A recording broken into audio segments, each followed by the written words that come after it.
Start us off, Callum. Hello, everyone, and welcome back. Well, actually, welcome back. Usually I say welcome back to the first time, but this is the second episode of CastPod Conservation. And today we have a special guest with us. Who is this guest, Kevin? It is me, Kevin. No, we dug through our old college archives of people we may or may not know still, and we found a Diana. Yes, you scraped Why, the bottom of the barrel. why did you say archives? What is it? How do you pronounce it? Archives. Isn't that what I Like a said? K. You said archives. Like the food. Like our chives. So, Diana, tell us how qualificationed you are. Yeah, who are Well, you? I went to college with you guys at Delaware Valley University. Plug. So you already know she's good. Yeah. I beg to And I differ. also majored in conservation and wildlife management. Oh, great choice, great choice. Excellent choice. Thank you. Thank you. But instead worked at Starbucks right after Great choice. graduating. So Great choice, great choice. great Excellent choice. choices. And now I work at a research facility. So What are moving you up in the using? world. Using your degree now. Mm-hmm. Yes, I get to do daily husbandry for like rats and mice. Okay. So it's actually kind of nice to work with live animals. Yeah. Well, today we have you on for content Yes, we because do. we're just going to have you speak about things that you know about. Mm-hmm. Because it seems like you know a good amount of stuff about things that we're not too familiar with. So it'll be interesting to hear what you have to say on these subjects. Would you like to tell the people what you are most interested in? So right now I've been focusing a lot on the idea of sustainability and how that fits into our lives, either on like a small scale or how it can fit into like a larger scale. So corporations, government, like what exactly are we doing and how are we utilizing it in kind of like a One Health perspective. So specifically, sustainability is mostly the relationship between like humans and the environment, and animals are kind of more of the impacted part of that trio. Hmm. So you dropped the term One Health. Callum, you want to give a quick little review on what One Health is? So One Health is the idea that there's kind of a triangle that is all connected, dealing with the health of people, the health of wildlife, and the health of the environment. And how, in this little pyramid situation, the health of one of these aspects affects all of the others, which is very true.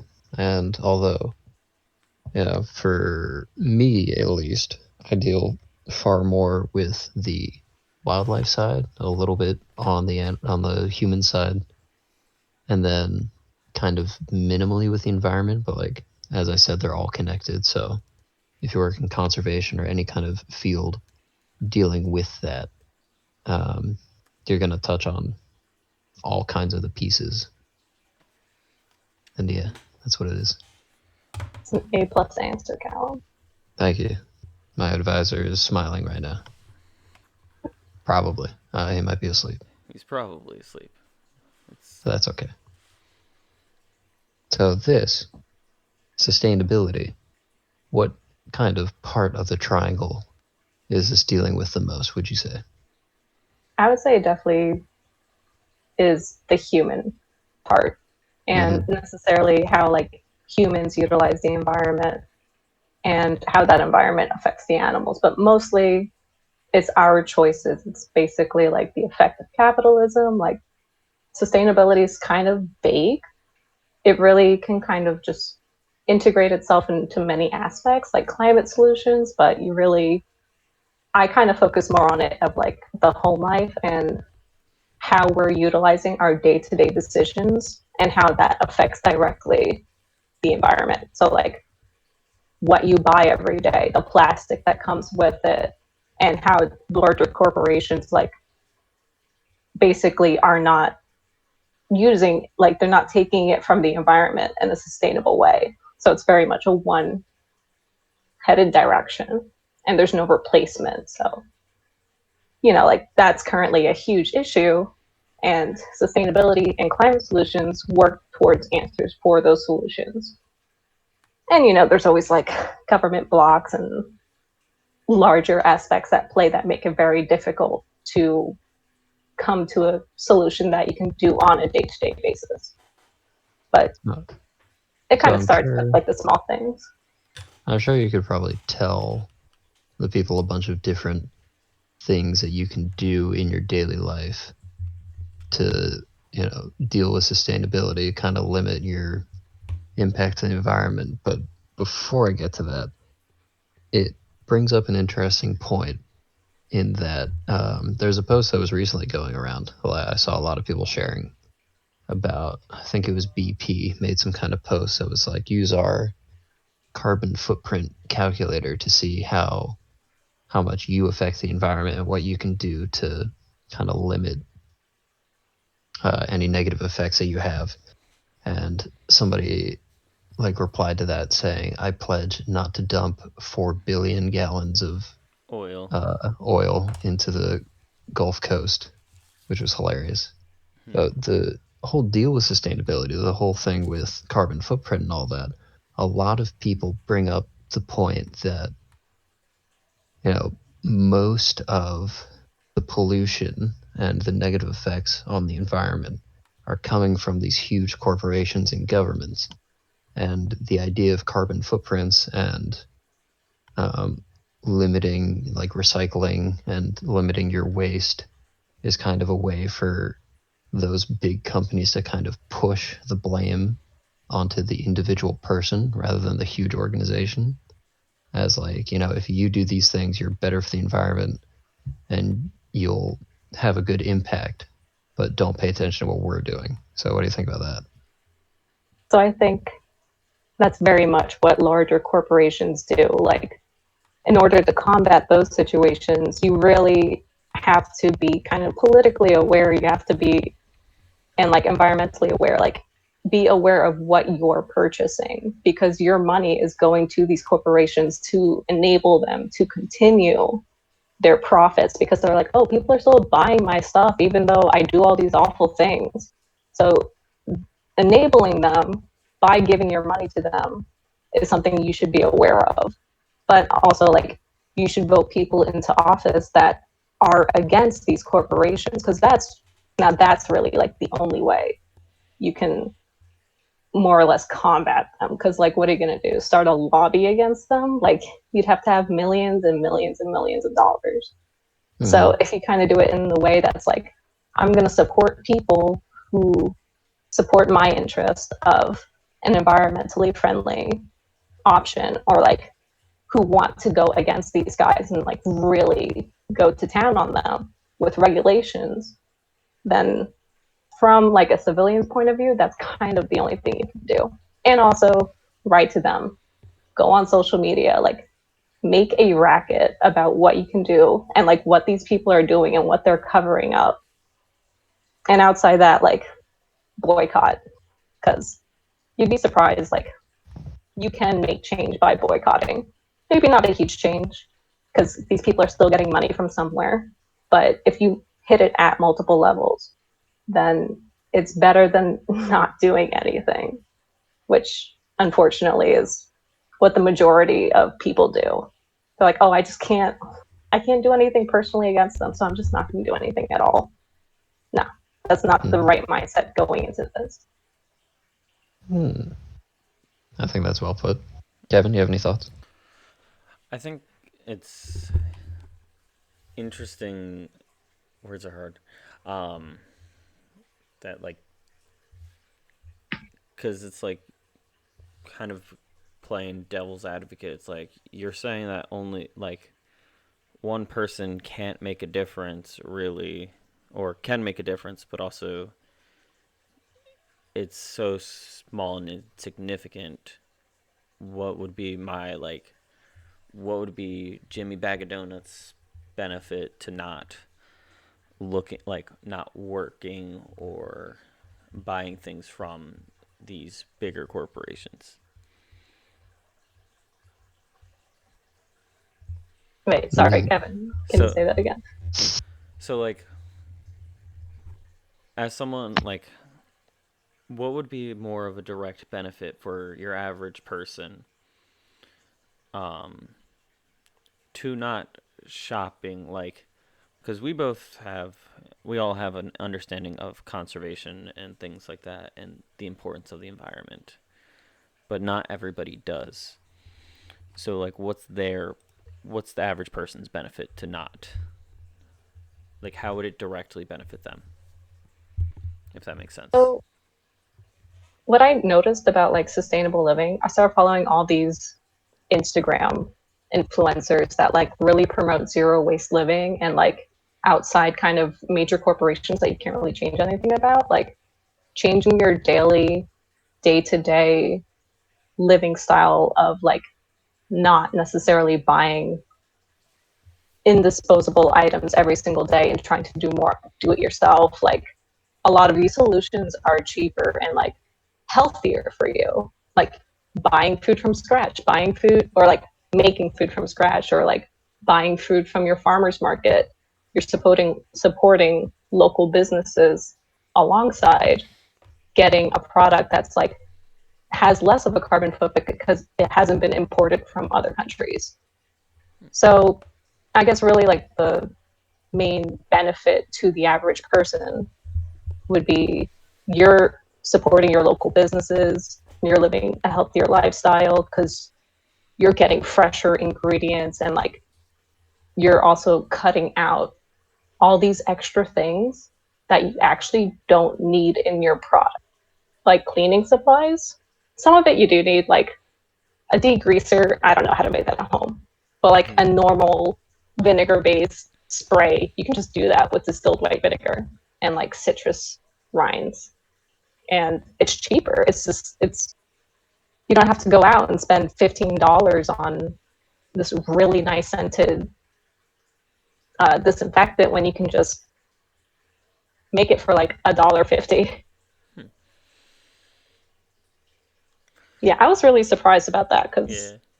I mean, you it know, seems about right though, because it's like if you think of it in like cooking terms, it's like what's cheaper to get one frozen dinner for like let's say just spaghetti and meatballs, one frozen dinner, or to buy spaghetti individually, stuff to make meatballs individually. It's I feel like it's the cost of time which tends to throw people off. And there's a cat at my legs. Bean. No, Carm. Bean's Oh, asleep on the couch. bean, bean, bean. Yeah, that was something I was thinking about because sometimes it's just not an option to be able to invest that time and money into your household. Like I know, like right after graduation, I was working at Starbucks and Wawa to make ends meet. Like it Mm-hmm. was nice. awful. Like Oh, I was literally eating wrapped food every day because I did not have time or the ability because I didn't have a car to like go to the farmers market and make my own dinners and plan my own stuff. Like, Well, and I'll have you know unfortunately, that there is a lovely produce market in between the Starbucks and the Wawa that he worked in. But also, side note. Wawa is a great source of food. I go there quite often. ooh, I mean, not it's been actually, years but since I I've mean, lived I, there I now, enjoy but it. Although I did see that Wawa, at least some Wawas, are putting out reusable straws now, which Mm-hmm. is pretty neat. yeah. And that's also like the idea of like lessening plastic use is also a really good idea. But like some people are like, oh, cut out all straws, or like, take out all plastic. Like some people still do need this. Like unfortunately, like as much as I would love to cut this out, like people are, if they're like disabled, they need a straw to drink, Hmm. you Mm-hmm. know, their drink. And they have every right to use that straw. So by you giving up your straw, you're allowing more freedom and flexibility for the actual need of plastic. And I think that's Really? something people should really consider when they're trying, like when they're not actively thinking if they should be using this plastic product. Like, nah, just go for like the non-plastic because you need to save it for someone who actually needs it. Hmm. There's definitely a money aspect too, Mm-hmm. being able to decide. what you can Yeah. cut out, what you can't. Oh yeah, Because Because it's I think some people are a little too aggressive with their environmental friendliness. yeah. I found that it's like you hear the word vegan, and Mm, what do you think when you hear the word vegan? You kind of think of someone who's like really preachy and like, yes, they are doing an awesome thing. They're cutting out animal cruelty out of their lifestyle, and that should be celebrated. But unfortunately, they also have the kind of what's the reputation of being snooty or like thinking, oh, I'm so much better than you because I'm vegan. Like, I hmm don't know if that's something that's been promoted by like the meat industry That would because be an amazing play by them if they that would be right, a invented move. aggressive vegans. Oh or man. like PETA, where it's like their idea is great, but you hmm hear PETA and you're like, oh God, it's PETA. What are they starting on about now?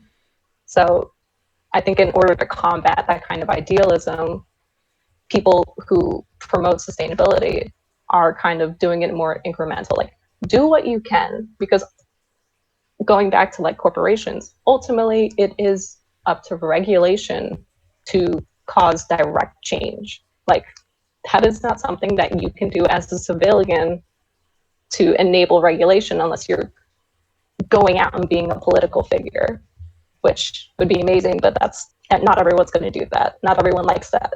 And then it gets politicized. So it's a very fine line.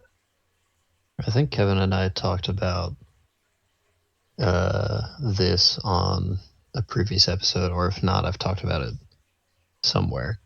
Um, like just this, like you said, the small changes that you can do are still very important. Like I use the reusable straws.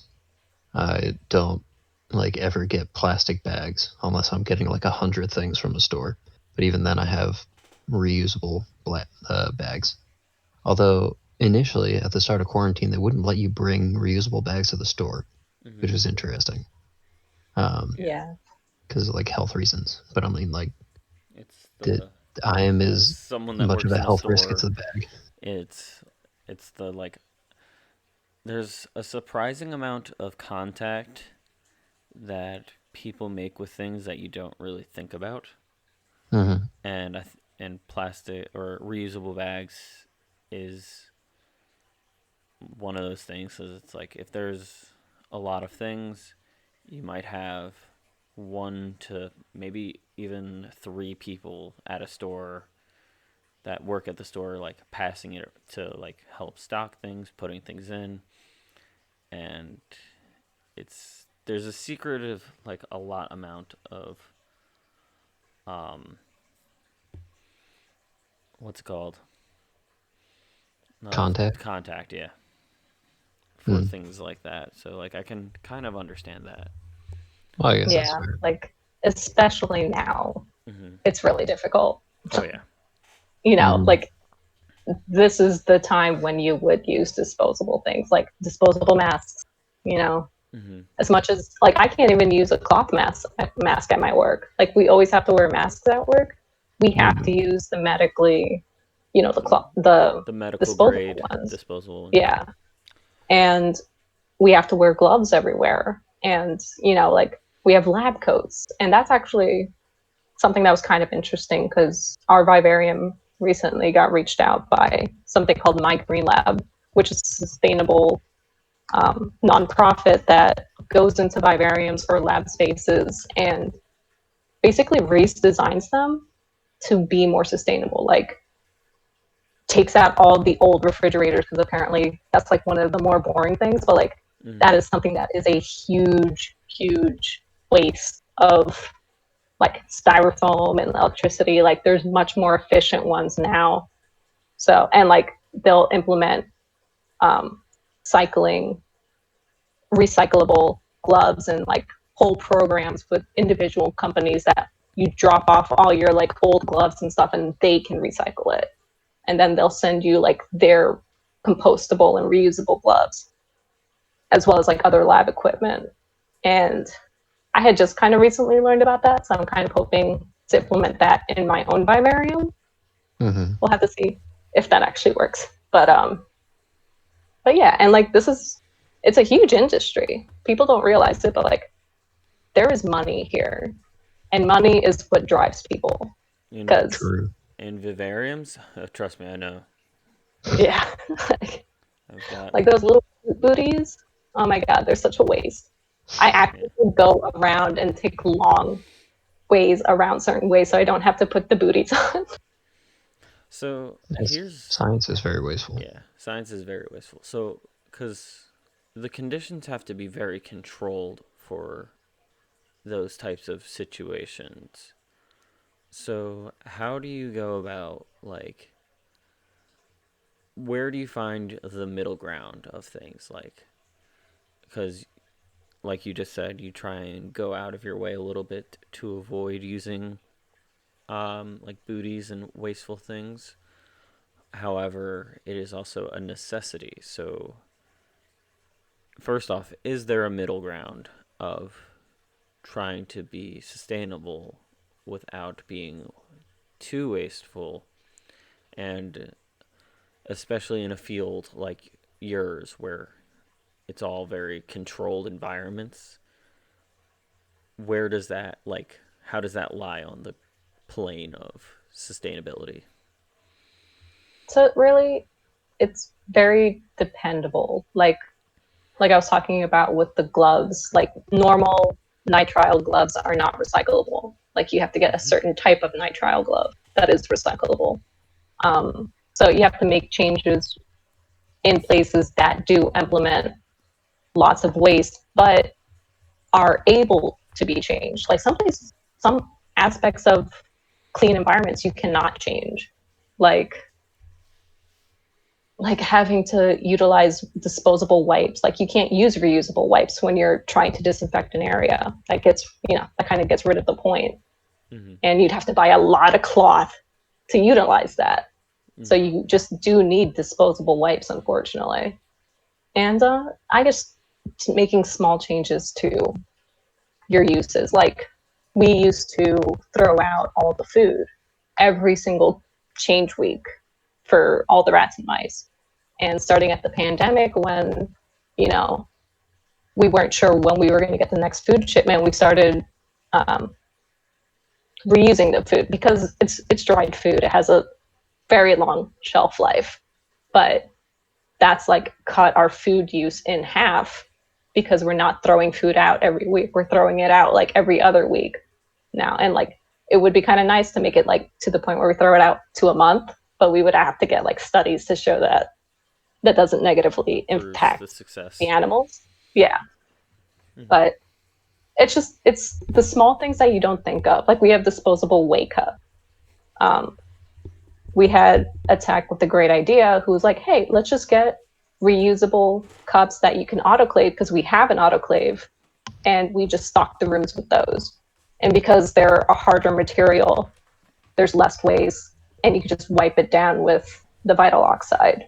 So it's small ideas like that that will build up less waste within your facility to allow for like the parts that you cannot change. And especially in like considering the medical field, you can't compromise. Like if you're like in an oncology ward of a hospital, there's no compromise there because you cannot allow germs and bacteria and infection in those areas.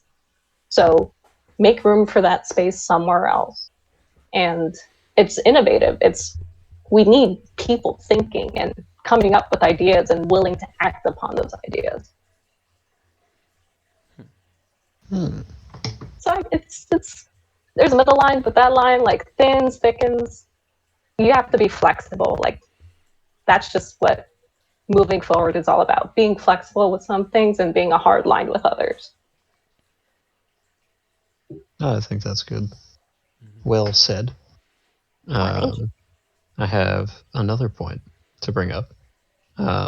Again, wish I remembered where I talked about this, but I'm terrible at remembering these things. Um, I think it was on the first episode where when it comes to being environmentally friendly and sustainable, we've talked about the small changes that you can do, and obviously if big corporations made big changes, it'd all be a lot better. But um, when it comes down to the individual, a lot of people who criticize the movement of sustainability and being environmentally friendly uh, kind of pick apart at people, especially like big figures. So the best example, most recent one that I can think of is Greta, um, Mm-hmm. and how she's preaching all of these things about being environmentally friendly, and then she posts a picture of her like on a train.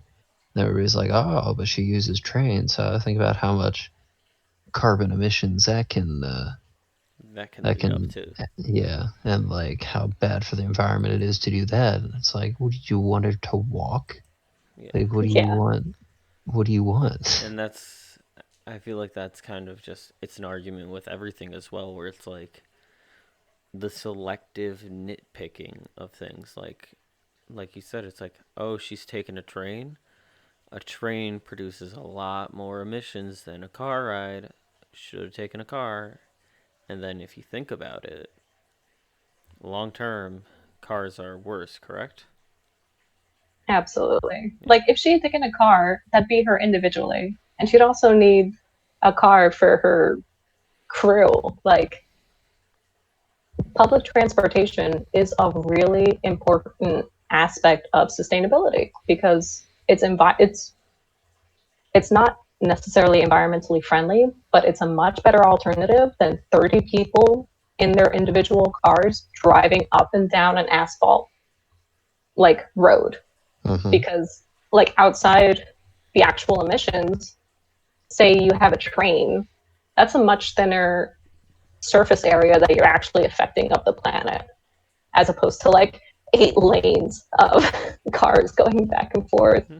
Like you can even think of the animals in that aspect. Like you're cutting off their crossings. There people, especially in America, like there aren't a lot of animal crossings. Like there was that one Utah one Yeah, that's been pretty famous, which is that's. Mm-hmm. really cool. Like I've heard we about need that more of recently, those. and it's being discussed of how, not if it's a success, but how much of a success.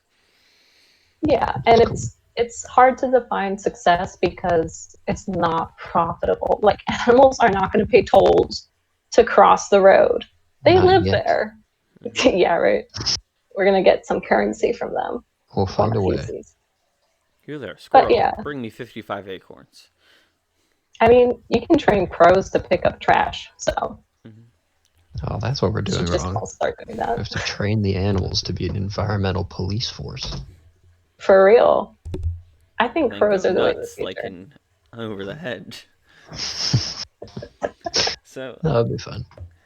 Callum brings up kind of an extra point, or like not the point of the animals being a police force, but like, Oh, I was hoping you would go somewhere with that and be like, but actually, like using crows to collect garbage and stuff like that. What's so like a lot of the more hardcore conservationists will say leave an animal be, and also places like PETA as well. They'll be like, if you have to train the animal to do something, you're doing it wrong. If you have to disrupt an animal's normal life, you're doing it wrong. However, there's the crows that collect garbage, and people have been training animals in order to help sustainably. What are your what are thoughts on that? I think that people forget that they're animals. I like mm, that entire thought process and differentiation between humans and animals is something that I don't appreciate because you are an animal. Like, don't pretend that you're not. We all die. But Okay. like, nice. not to get too We're gonna philosophical, cut this uh, out. no, but no, you're right. You're right. but like it it's more of like that specifically example with the crows is more of like a kind of social experiment, like understanding the intelligence of crows and their ability to identify what you want them to bring back. Um, and like, but it's only a positive influence. Like, it's you're picking up trash because humans aren't going to pick up that trash. And crows can just walk around and do it much better than we can. And I'm not saying like, oh, we'll just make crows do everything. Like, we're all animals. We're in this together. This planet is host to all of us. So expecting differentiation between species in terms of like, I guess, what each person or animal is doing to help the earth, that'd be kind of amazing if we can get animals to help. Well, I mean, they do. If anything, they help a lot more than humans because they followed a natural cycle, and we've interrupted that cycle so many times and on so many levels. Like, I don't know. I just expecting we're not using them as slaves. Like, it's I mean, I'm sure many industries are, but in terms of like being friends with crows, like, nah, bruh, that's a cool buddy. That's a guy that has your back if someone starts bullying you. Really? Because it hangs out in a group called a murder. So let's be honest here. Exactly. That You sounds pretty useful basically to have me. a gang. Like, Like I said, police force. So if Exactly. somebody's littering, then you send the murder. Oh my god. yeah, but I think it's Crow cop. uh, it's I think it's I think people think too much of themselves as like a special being. We're just intelligent and we have thumbs. And that wasn't necessarily a great thing because let's look at what's happened. So I think the crow that's picking up trash is doing way more for the earth than the majority of Americans or I agree. human beings. If we didn't have thumbs, just think how much better off we'd be. It'd be so hard to text. That's pretty true. I mean, spider monkeys do fine. That's true. Exactly. But do they text? I'll be right back. Okay. Have Do to they do some wave? research. Spider monkey texting.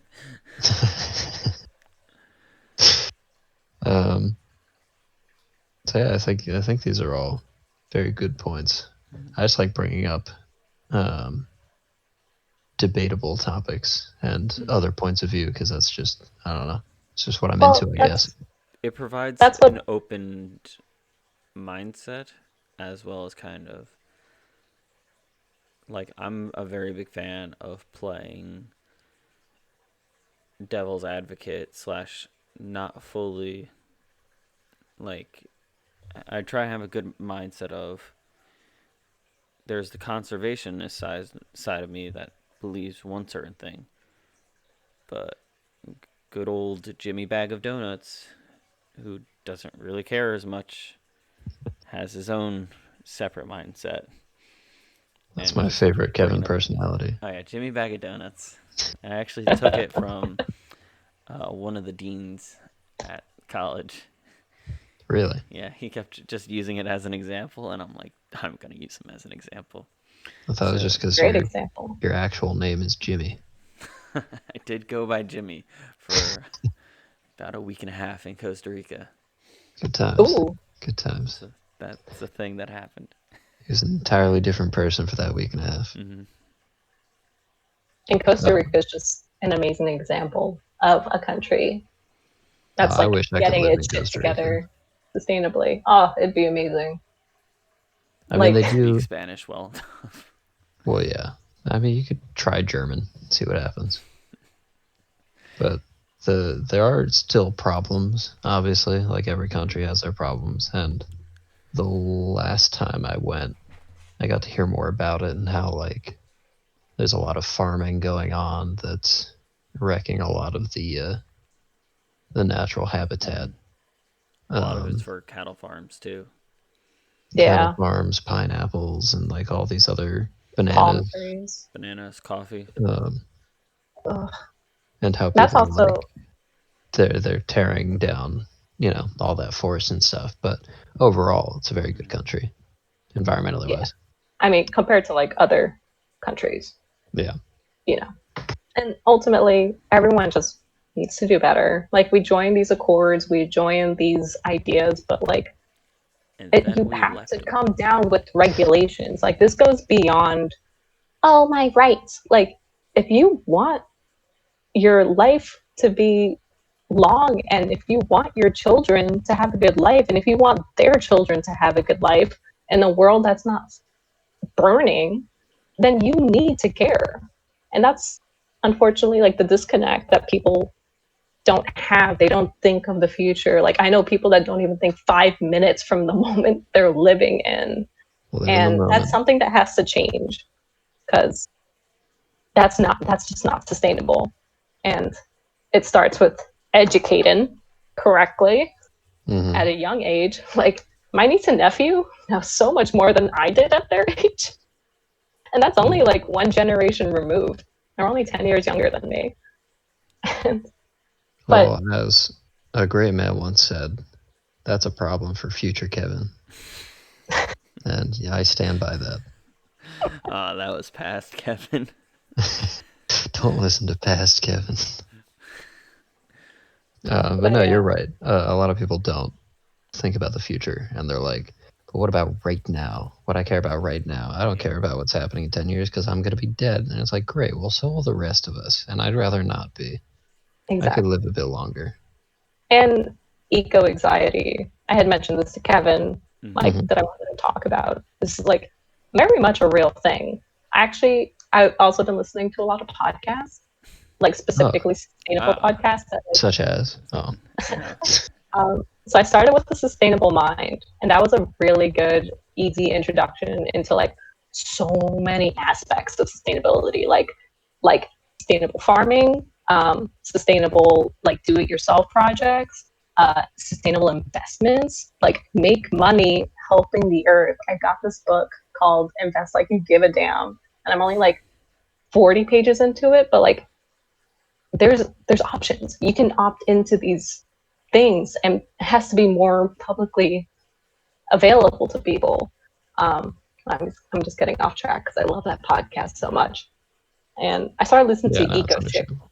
too, and she had a doctor on who was specifically a psychiatrist that specialized in eco anxiety, because like, okay, you're a conservationist, you're in the wild, you see the cutting down of the earth, like that affects you. People are Mm-hmm. affected by this pandemic. Like you don't understand that these are causing small changes in your biology that like make you worried and have anxiety every day about what will my future be like. Like I watched the David Attenborough Good man. documentary. Oh my god, I had to like chill the fuck out after, because it really, really affected me. Because I mean, I used to be not about kids, and I'm kind of about kids. And Callum, I know you're not about kids, I am not about kids. No. He has but the you know, baby and like that's it. I genuinely don't want to have children because I don't know what kind of life they're going to live. Mm-hmm. And more and more people are feeling that, and people think that it's not valid. They think, oh, I mean, I have too much anxiety and I'm worrying about it too much. But these are very valid concerns. If anything, these should be the most valid. And Yeah, we even said that birth last control in time. itself is like, yeah, like Like the it's fact that the environment is not the biggest talked about issue in like any political debate or anything else is astounding to me. It's it's like like that's literally our lives and our future. it feels like people are freaking out about the sink running when your house is quite literally flooding, and you're just not paying attention to the water coming up and up and up. Like you're just focused so much on the stupid sink. Like, no, bro, look down. Your I house is had flooded. that exact comparison actually. So that's funny that you said that. I don't know if I audibly said it, but I've definitely had that exact like thought before. And I've also used a very similar thing for a different topic, which is more just to listen to the experts, which I mean is kind of relevant in this situation. Yeah. In that, like, It always pays to listen to the experts. yeah, like if you go to the if you're sick, right? Do you go to the doctor or do you go to your plumber? Like, The plumber. you go to the person who will know the most. Well, I guess it depends on your kind of situation. Maybe Kevin would see a Oh, plumber, but um, but you go to the person who knows the most about the subject that you need fixed. And yet, for some reason, especially now, for all kinds of things, we're like, nah, experts are, I don't even know. I don't know what, they're just not trustworthy anymore for some reason. they're not reliable. And that's something that does come up where it's like you're trying to live a sustainable life. You buy things that are supposed to help you sustainably, like composting or like little buckets and stuff, and like little gadgets you think are going to help you out. Like sometimes those things aren't actually sustainable, and being and trusting what you're buying is a huge issue in itself. Like I'm such a nervous wreck when I come to making a purchase that I literally have to like make sure it's a B corporation and like look at the ingredients and like make sure it doesn't actually that it is sustainable and like that I'm not getting, you know, ripped off because that's such an easy thing to do, especially nowadays. Like Mm-hmm. I straight up boycott Amazon. I don't buy shit from them because Yeah. their carbon footprint outside their humans' rights, like, is just that whole company is Mm-hmm. just built on convenience. And that is Remember, just what people are so used to now. So it's so remember hard to go back. when they donated $1 million to the Amazon when it was on fire? Oh yeah. 1 million. How much money does Jeff Bezos have? What's his net worth? Something in the Something, something. trillions. Yeah. And he was like, I will give you $1 to fix your forest or whatever. Here's 1 cent. Yeah. It kind of all comes back to like corporations kind of suck It does. And at I was Amazon. listening, yeah, specifically. And like you also people have to make the decision to not buy Amazon. Like this is where it comes back to the individual action of finding your local little chic bouquet, whatever, and supporting them. Like, I'm sorry, you have to get up and get out of your house and make an effort. Like, okay, maybe not now, whatever. But like on a normal life, you used to get up and go out and look at what you wanted to buy. And companies like Wish, I was on the Wish chain for like a month where I would just order all these stupid little things and they wouldn't work. And it's all just stuff from China that didn't work. And it's like, I'm wasting my money. I'm wasting my time. I need to like put in effort. And the that's not the instinct of people anymore. Mm-hmm. Oh yeah, and then I was listening to this podcast that had mentioned I want to look more into this, but in terms of like regulations and what legally from what standpoint people can do, like there has to be an advocate or a group like, you know, there's the United Nations. Like there has to be something like that for the planet Earth. So they were talking about ecocide and the idea of utilizing that as like a legitimate legal term. So what's going on in the forest right now is ecocide. You are destroying a like very important part of the planet's ecosystem and you can't legally do anything about it. So I think introducing legislation where it's like, okay, like straight up going after countries, I think is what sometimes we need to do because they're just Let's go to not war. going to care otherwise. I mean, yeah, okay, Conservation Brazil. imperialism, a future topic. Yeah, that's Next time. Maybe not next That time. is, We're bad at scheduling. that's true. But that is a topic I'm very interested in that I like to talk about. But no, you make a good point. I just keep saying that. All of these are good points. This is a great podcast. People should listen to this. oh, thank you. So, Well, I mean, Yep, complimenting throw it on myself, my but yeah, I'll Insta. give it to you. so here's a question to throw out there. So, we're in America. We've got a heavily developed country, so it's pretty easy for us to like it's like I want to switch to green things. Like I could easily switch to green energy and green things. Like sure it might cost more, but it's there's so many options available. What about in like the more developing countries such as like middle of Africa, south somewhat of Southeast Asia where it's like a lot of things aren't a certain given like a given right. What are your thoughts on like their practices that are focused That more on their survival?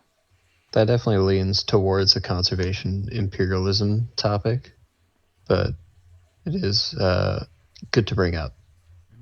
Yeah, So I think yeah, that's definitely more difficult because when you consider third world countries that are literally just trying to make it day by day and not starve, you can't blame them for taking plastic food packets.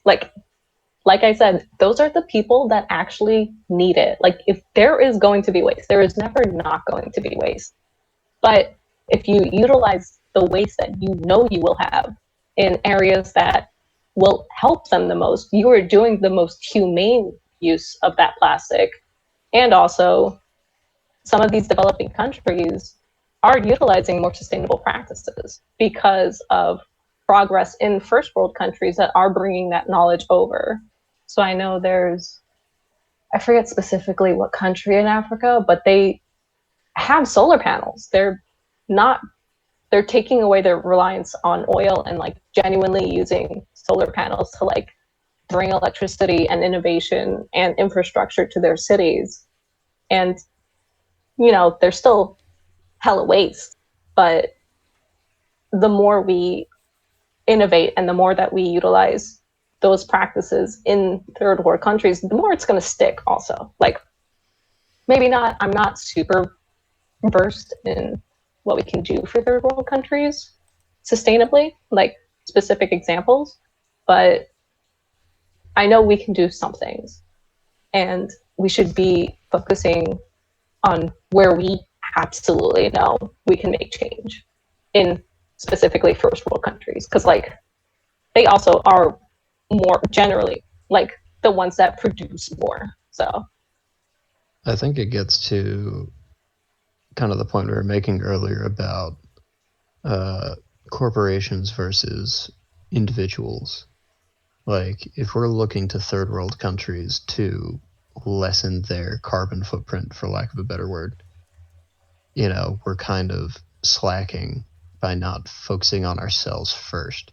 And although it's important to focus on those places because generally higher biodiversity kind of correlates with like poorer countries, which is an interesting statistic. Um, like we kind of need to take the lead in like what it should be, like how countries should be run, you know. exactly, Um, like that's and also that, why you should practice what you preach even in your own home, because then it's you, like that is your practice. So the more you do that, the more you care about shit. Like I make my own friggin' hair gel now out of flaxseed oil, and I care more about my hair. I care more about what I'm putting on me. So caring more about what you're doing individually makes you care more about what other people are doing. mm-hmm. I like to think. Maybe Also, that's not. very impressive. Thank you.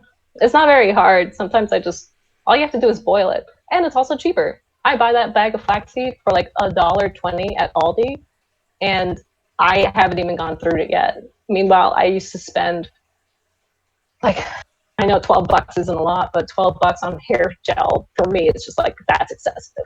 So, Yeah, Why do you use hair I gel? just don't take showers. But, so sorry, what No, did Kevin say? I'm just thinking back and I'm like, I've never once seen you use hair gel. his hair's just always like that. The little cat, like the comb over. Yeah, it's natural. My look is all natural, All right, I've got except for the hair dryer. But yeah, go I've on. got one last question before we have Sure. to wrap things up. So we're gonna go real One Health on this, with trying to focus on Ooh. people, animals, and the environment. So invasive species definitely cause a problem with environment. And I know there are ways to benefit from invasive species due to sustainability. What are your thoughts on that? So, like, I can give an example. Like, a lot Please of do. invasive species, things like wild boar and lionfish, are starting to be used more and more for food, and people are trying to bring it. A lot of more of the knowledgeable of the topics chefs are trying to bring it more and more into restaurants, but because it's a cheap, b it's good, c it helps ecosystems. So when you think about it like that, that's a good reason to use it. However, they wouldn't really be benefiting that. They would be benefiting for having it on their menu, but also the availability helps of that. Hold on, I'm losing track of my thoughts. Um, Just Basically, slowly hear it. yeah, Mm. it's not that slow. Um, they're thriving off of things that are destroying the environment. So, like, that's obviously a good situation. But what if the demand grows to a point where they need to keep those invasive species in? What are your thoughts on that? Mm. Where does the benefit of invasive species? Well, where does it start, and does it take a precedence over the local environment for things? So I know specifically within invasive species, they generally have huge population booms because they don't have predatory animals that will, cut their populations. And So they're I'm usually sure, just more generalists as well. Mm-hmm. yeah. So I think by the time you reach the point of demand meets the need for these animals, like I think that's honestly not something that will cross for a long time. Like I'm thinking of boar specifically. Mm-hmm. Like, Mm. because boar, they're pigs. They'll friggin' pop out 12 and huge litters. So, they have huge population numbers. But I don't see boar on my menus. Like, I don't see them at restaurants. I don't see them in supermarkets as a viable option of meat. So, the point at which that crosses where I need a demand for boar, like wild boar, is probably so far into the future that like it's almost negated, I guess. And then I Yeah. think comes in the practice of like that's when you just start farming them. Mm-hmm. But Like the domestication of invasive species. And because when they're an invasive species, they're in the wild. They're mm-hmm. not controlled. So if you have such a large demand for that product, you have to domesticate them because cows aren't just walking around, you know, and there's that much of a demand for cows.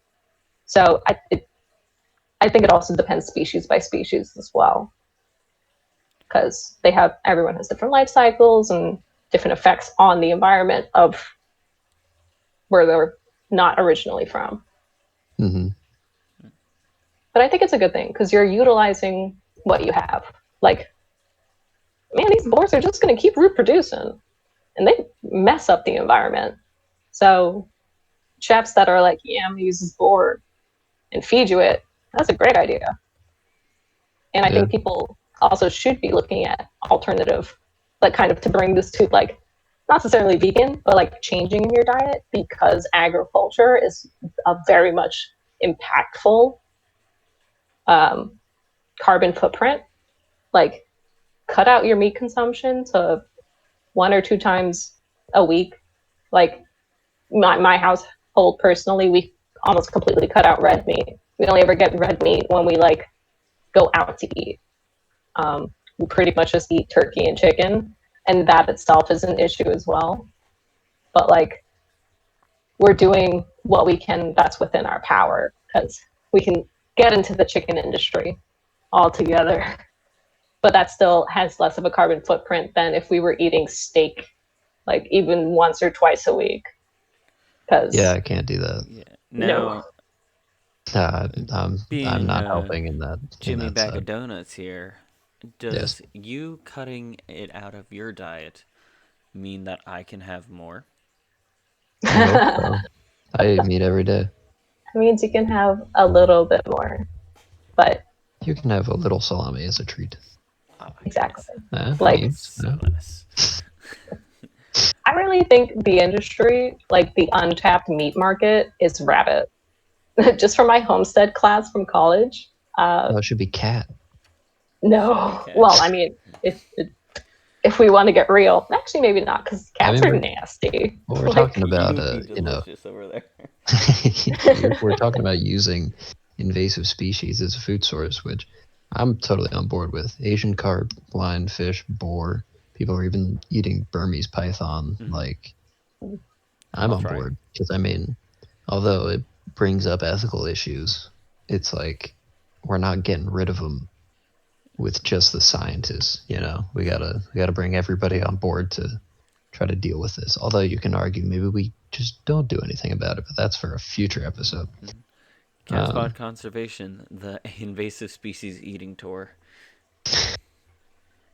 I've eaten I some think pork, people so I'll look should into that. like expand their taste range because I I'll eat eat a cat. chicken feet and like I so my family, they're from other countries. So a Mhm. lot of my meals growing up involved food that wasn't normally eaten.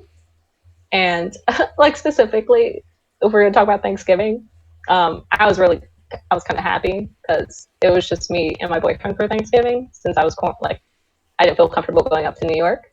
So I had the whole turkey neck to myself, and I was telling a coworker about that, and she's like, "That's weird." Like the fact that I enjoyed turkey neck, and I'm like, "It's so good." It is a good part. I had that to I mean, myself it's as still well. turkey, right? It's delicious, and like chicken feet is totally underrated. And I guess it's just marketing is super important because that's what gives people their first impression of that product. So if you market sustainable ideas well enough that like they're not just put off by the idea of like, oh, I don't want to be a vegan, like then you're doing it correctly and you're actually making an impact because these people are like, I actually need this, and they're not going to think about anything else other than that, and they will buy it and they will support local business and a sustainable product. All right. Well, I think we've just about reached the end here. Am I Yep. correct? Yep. We're just So about done. So I was gonna I say. think before we plug things, Mm-hmm. um, do you have any quick tips? I've given us quite a few, Diana, of things that everybody can do listening at home to be more sustainable. I Just was like, gonna say give your top three, and we didn't even yeah, I was discuss gonna say. this. So I there have you go. a whole bunch actually. Okay, Whoa, but I'm what's gonna your go. top give I'm gonna three? go. three. Yeah. Okay. So top three, I would say reusable bags. I love my Aldi bags because they're enormous. Every time I go to Aldi, I can just stuff them and I can make that one trip because I have these huge bags that have so much stuff and like I don't have those stupid little bags that are cutting into my fingers. Um, Mhm. Composting is something I'm going to get into. I haven't gotten into it yet, but almost half of your trash is food, like little bits, things you could finish eating. So look up your closest composting CastPod. facility. Yeah, right. Mm-hmm. Ugh. But yeah, so look up your closest facility because it does kind of depend. Like you can compost meat, but only at certain facilities. You can compost everything else pretty much like in your own home. And I guess a PSA for recycling: be careful Yeah. what you recycle. That itself can be its own podcast because some it's very unregulated. So what you throw into what you're thinking is recyclable is actually not recyclable. You have to bring it to a certain facility, and you do have to pay attention to like the numbers that are on the recyclable triangle, because sometimes you can recycle it, sometimes you can't, and you cannot have food product on it. You have to wash it out. So it's taking that extra step, caring a little bit, and being like, okay, now I can recycle this. It's funny you mentioned that because I was the head of recycling at our middle school for a year. Oh my god, forgot Um, about that. so on the like trash days, I would go around to every room and collect their recycling bins. I had like a little team of people that would collect them, and I'd check them off on a list. And as soon as we brought them outside, they went in the same dumpster as everything else did. We were not Yeah. recycling at all. We just had the bins. And I was like, I'm in charge of this. I'm doing a Yeah. good thing. So You're yeah, changing the world. No, but recycle. it's recycling itself is a very it goes back and forth. Like it's a great idea, but recycling really should be your last option. Like reduce the amount of stuff you're getting, reuse what you can, and then recycle, because it's just sometimes they just don't recycle it and it still ends up as trash and waste. All right. Christmas, get a real Christmas tree. Maybe Support I your will. local business. It's actually carbon friendly, and unless you are good at taking care of your fake Christmas trees, which I know I'm not, I'd rather get like a real one than have to maintain a piece of plastic. I've I don't used the have same space. one since birth. Yeah, so keep doing that. But if you're the kind of person who's like, I really love my real Christmas tree, but I want to be friendly, compost it once you're done, or recycle it because you Leave it can. in the yard. Yep, grow a new one. Exactly. And you can. They grow real quick. Well, Well, there I you guess go. quick is like 10 years, but for a tree, that's pretty good. All All right, right, Kim. so All right. You want to wrap wrap us it. up here? Sure. Thank you everybody so much for listening.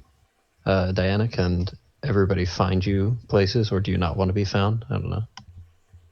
I am trying to be more on Instagram, so you can find me at Bird Barista. I am a private account, so I guess just don't be weird when you ask for an invite.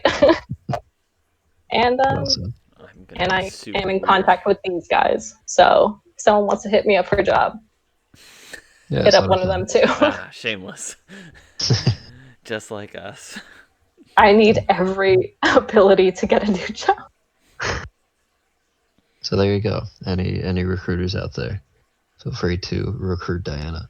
But thank you, Diana, for joining us. It was very Thank you very interesting talk. much. Definitely It was really something fun to be here. Yep. we do not know a ton about, although we some basics from what we've learned from introductory conservation classes, obviously about recycling and whatnot. Um, but yeah, I hope everybody listens to this, enjoys this, and tries to be a little more sustainable yourself, or just yell at your local billion-dollar companies. Yeah, Whatever you need to do to make a difference. write letters. Yeah, Because weirdly enough, your representatives sometimes answer them and will make changes depending on your responses. that'd be pretty neat. Mhm. Right? It's like they work for us or something. I wish. Eh. So yeah, join us back here for future episodes on similar topics. Let us know what you want to hear about.